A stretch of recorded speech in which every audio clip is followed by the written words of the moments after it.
जगतसिंहपुर रे युवती को गणदुष्कर्म मामलें जड़े गिरफ अन्य जड़े एवं फेरार पीड़िता विधानसभा fact finding committee Bhubaneswar mayor Sulochana Das नेतृत्व में आसी पीड़िता भेटी समवेदना जन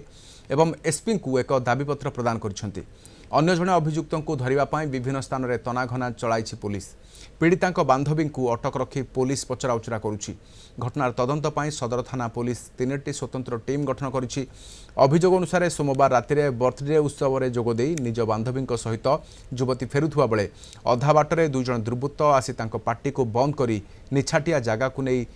दुष्कर्म करते। पीड़िता सेठारु खसी आसी घरे पहुंची से घरे बेहोश हो जाते तेज गुरुतर अवस्था परिवार जगतसिंहपुर जिला मुख्य चिकित्सालय भर्ती करते। एने नाबालिका बापा जगतसिंहपुर थाना रे लिखित अभियोग कर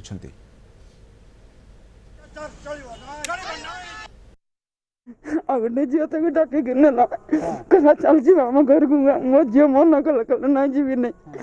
ना जी आसिया आम घर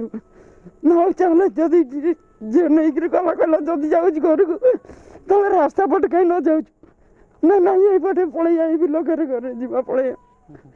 एत कह भितर पचर दी जन थे मो झी पार्टी बंद करदेला किसी कह ना दीज झील जो दौटिक आम पाख गला आम पाखे पहुँचला झील रही चेता नहीं घर पाखर झील डाकी तेणु सी भी से झील सांगसाथी एकाठी बुलंदी जहाँ जी मु खबर पाइली तेणु सांग कथार सांग पलि जहाँफल किसी अजना व्यक्ति जहाँ स्टेटमेंट आसूचे मुहरे गामुछा भिड़िकी नहीं गले तेणु ये जो दुष्कर्म जे के भी होता आईन ता बाटर जीव दृष्टांतमूलक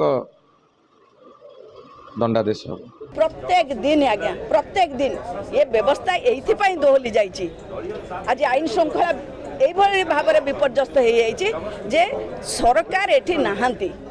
सरकार एठी केला काम चला सरकार अच्छी ना को मात्र सरकार अच्छी सरकार संवेदनशील नहांती महिला मान प्रति कहारी प्रति नहांती केस हमर एसडीपीओ जगतसिंहपुर नेतृत्व में 3टी टीम गठन कराई 3टी टीम विभिन्न जगह राति जाक चढ़ाऊ सामिल थे गोटे टीम रु एक्यूट जड़े धरा पड़ी आ गोटे टीम वर्तमान पर्यंत बाहर अच्छा 2 जन तो एक्यूट तेणुक गोटे धरा हो जाए गोटे को आज एका जेकोसी प्रकार धरा हे बोली आशा रही।